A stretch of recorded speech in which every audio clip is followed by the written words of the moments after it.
So, good afternoon. No? Our topic is about strategic thinking and executive decision making. Strategic thinking and executive decision making represent the highest level of leadership responsibility. Unlike operational decisions, executive decisions shape the long-term direction, sustainability, and resilience of an organization. Executives are expected to think beyond immediate problems and anticipate future challenges and opportunities. Strategic thinking involves seeing patterns, understand systems, and aligning decisions with organizational visions and values. It requires leaders to move from short-term reaction to long-term intentionality. In complex environments, leaders must make decisions despite uncertainty and incomplete information. And this topic emphasizes that the strategic leadership is not accidental, but disciplined and deliberate. Understanding how executive thinks strategically is essential for effective leadership at senior levels. Strategic thinking requires a shift in mindset from managing tasks to shaping direction. Executive must scan both internal and external environments, including political, economic, social, technological, and organizational factors. Decision must consider stakeholders' risk and long-term implication. Strategic leaders are ask critical questions rather than rush to solutions. They challenge assumptions and explore multiple scenarios. And this type of thinking prevents tunnel vision and reactive leadership. Strategic decision making also involves prioritization, as leader cannot pursue all opportunities simultaneously. The ability to choose what not to do is as important as choosing what to do. No? This discipline distinguishes strategic leaders from operational managers. Executive decision making also carries ethical and accountability dimensions. Decisions are at this level affect employees, communities, and institutional credibility. Leaders must balance data, judgment, and values when making high impact choices. Over reliance on data without context can be misleading, while intuition without evidence can be risky. Strategic leaders integrate analysis with experience and moral judgment. They also recognize that decisions set precedents and signals for organizational behavior.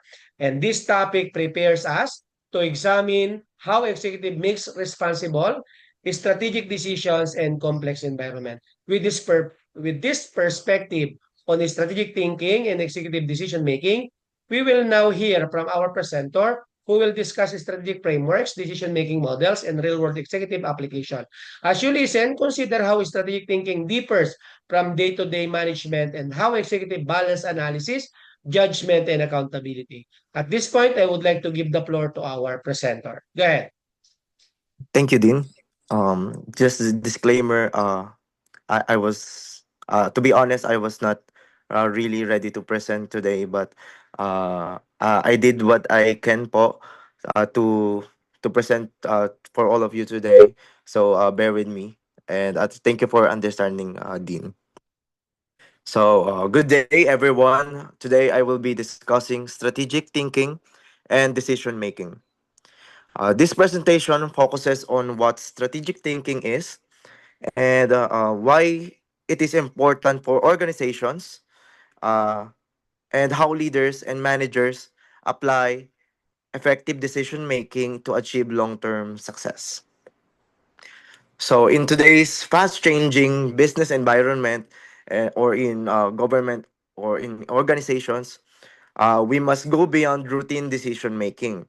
So, leaders are expected to think strategically, anticipate future challenges, and make decisions that support sustainable growth and competitiveness. Next slide. Introduction to strategic thinking. Strategic thinking refers to the ability to see big picture, no? So and also to plan for the future. It involves looking beyond a day-to-day operations and considering how present actions will affect long-term outcomes. No, so this type of thinking is important because it helps leaders anticipate challenges, identify yung mga opportunities, mag-set ng clear long-term goals. Then, kailangan tong gawin instead of reacting to problems as they arise, no? So, strategic thinkers take proactive and forward-looking approach. Next, key elements of strategic thinking: environmental scanning and analysis, vision, mission, and goal setting, systems thinking and trade-off analysis, and innovation and creativity. No, there are several key elements of strategic thinking. No, one of these is environmental scanning, which involves is analyzing both internal and external factors that affect the organization. So, leaders also focus on setting a clear vision and mission and goals to provide direction. Siguro po lahat naman po tayo ng organization natin dito sa ating class ay nagse-set ng vision and mission, no? And another important element is systems thinking, where leaders understand how different parts of the organization are interconnected. And last, finally, creativity and innovation are essential in developing new strategies and solutions.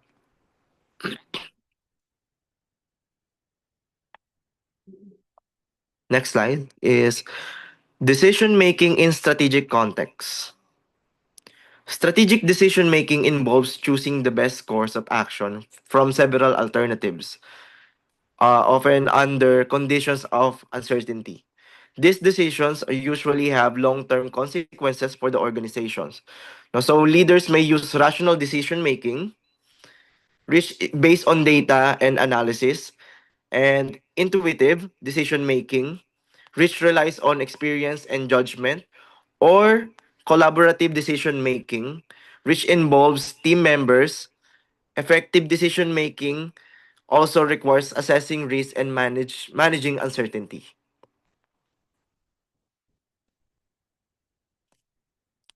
Next slide is strategic analysis framework. So, organizations use various frameworks to better understand their strategic position. So, so many nung na-discuss na natin, siguro alam na rin natin tong SWOT analysis, which helps identify strengths, weaknesses, opportunities, and threats. So usually ito talaga yung ginagamit na ng mga organizations to mag-create ng strategic planning. Next is PESTEL analysis, which examines political, economic, social, technological, environmental, and legal factors that may affect the organization. Next is Porter's Five Forces, which focuses on industry competitions. While scenario planning helps organizations prepare for possible future situations. Next, decision-making tools and models. Several tools support effective decision-making. So first natin, cost-benefit analysis. This compares the expected cost and the benefit of different options. Next, decision trees. This is the visually present possible outcomes and risks. Then, yung multi-criteria decision analysis or MCDA natin ay consider ng multiple factors at the same time. So, ang last ay real options analysis. Ang real options analysis natin allows leaders to remain flexible when making long-term investment decisions.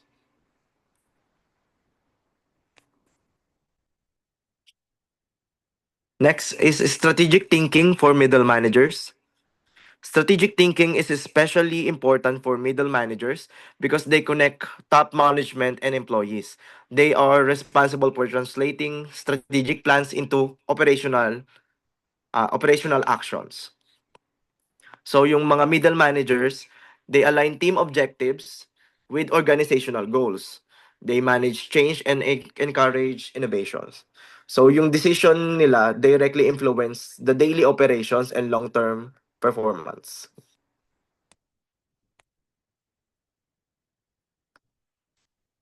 Next slide is the role of technology and in strategy. Technology plays a critical role in modern strategic thinking and decision making. Because of these bulleted data analytics and business intelligence, artificial intelligence in decision making, digital transformation, and competitive advantages. No, so here's why. Data analytics, um, it helps leaders make evidence-based decisions. No? Kasi nakabase sa data. While artificial intelligence or AI supports pattern recognition and forecasting. So sa ginagamit na yung AI, matagal na. Ginagamit siya para isort yung mga data, ginagamit siya to uh, para i-check yung mga pattern and yung mga gamit ng forecasting. Ayun yung mga ginagamit din ngayon sa pag gather ng data. Next is the digital transformation. Yung organizations improve efficiency and enhance competitiveness and respond more quickly to changes in the market environment since transitioning tayo to digital, no, halos lahat ng organizations natin and even the government no nagta-transform na no, to digital. Next is ethics and strategic decision making. Ethics is a vital aspect of strategic decision making because leaders must consider how their decisions affect employees, how it affects customers, how it affects the society as a whole. So, ethical leadership promotes integrity, transparency, and corporate social responsibility. Making ethical decisions helps protect an organization's reputation and ensures long-term sustainability. Next is strategy, implementation, and alignment. A strategy is only effective if it is properly implemented. Opo, no? So, because leaders must clearly communicate strategic goals, saka yung priority nila to all stakeholders. Dahil yung performance is monitored through key performance indicators or KPIs, which help to track progress and identify areas for improvement. No, so continuous monitoring ng mga KPIs ng bawat isa sa organizations ensures that strategic uh, yung goals remain aligned with organizational objectives.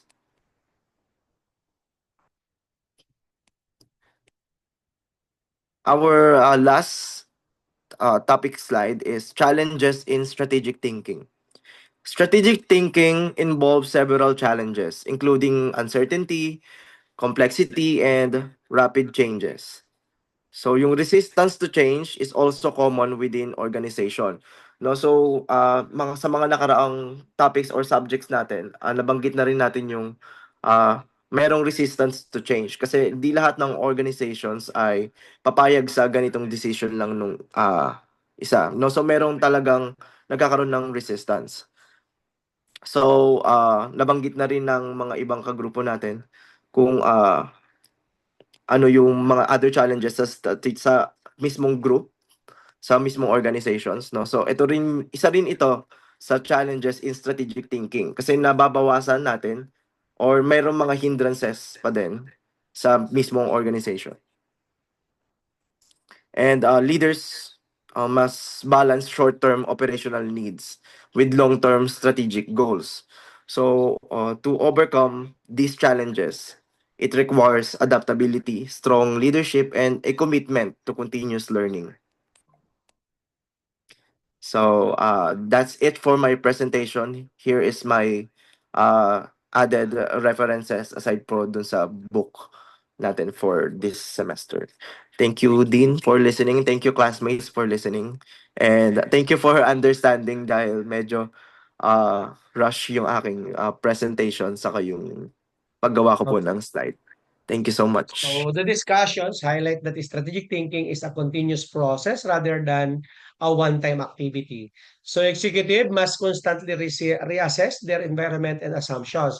Strategic leaders think in terms of systems rather than isolated events. They understand how decisions in one area affect the entire organization. And this holistic perspective enables more informed and resilient decisions. Strategic thinking also requires patience and discipline. Leader must resist the pressure to react impulsively.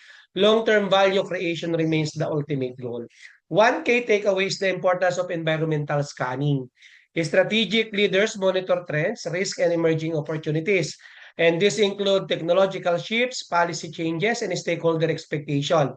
Leaders who ignore external signals often find themselves unprepared for disruption. Strategic awareness allows executive to anticipate rather than react. No, this proactive stance strengthens organizational adaptability. Decision making becomes forward looking rather than crisis driven. Environmental scanning is therefore a core executive responsibility. Another critical insight is the role of data and evidence in executive decisions. Strategic decisions should be informed by reliable information and analysis. However, data alone does not make decisions. Executive must interpret data within context. Judgment and experience remain essential, especially when data is incomplete or conflicting. Strategic leaders ask the right questions of data. They also recognize data limitations, balanced decision making, integrates analytics with wisdom. Risk assessment or risk management emerge as a central theme in executive decision making. Strategic leaders do not avoid risk but manage it intelligently. They assess potential consequences and prepare mitigation strategies. Risk-aware decision making protects organizational sustainability. Leaders must distinguish between acceptable and unacceptable risk. Poor risk judgment can manage reputation and trust. Strategic leaders create cultures where risks are discussed openly. Transparency strengthens collective decision quality. The discussion also emphasizes stakeholder-centered decision making. Executive decisions affect multiple stakeholder groups, including employees, customers, and partners, and of course, our communities. No? Strategic leaders consider this perspective before acting. Ignoring stakeholder impact often leads to resistance or reputational harm. Inclusive decision-making enhances legitimacy in support. Leaders must balance competing interests ethically. Stakeholder awareness strengthens strategic alignment. Ethical consideration remain inseparable from strategic decision-making. Leaders must ensure that strategic choices align with organizational values. Short-term gains achieved through unethical means undermine long-term credibility. Executives serve as moral exemplars through their decisions. Ethical decision-making build trust and sustainability. Leaders must be willing to forego opportunities that conflict with values. Strategic leadership requires moral courage. Ethics provide boundaries for strategic choices. So the discussion also highlighted the importance of decisiveness. While analysis is essential, delayed decisions can be costly. Strategic leaders know when sufficient information has been gathered. They act decisively while remaining open to adjustment. Indecision creates uncertainty and erodes confidence. Effective executive communicate decisions clearly and confidently, and they also take responsibility for outcomes. Decisiveness reinforces leadership credibility. So again, strategic planning and executive decisions or decision making define leadership effectiveness at the highest level. They require vision, discipline, ethical judgment, and accountability. Strategic leaders balance analysis with intuition and values. They anticipate change rather than merely respond to it. Executive decisions shape organizational culture and future decision. As supervisors and future executives, mastering strategic thinking is essential for sustainable leadership success. And this topic completes our leadership journey by emphasizing purposeful and executive action.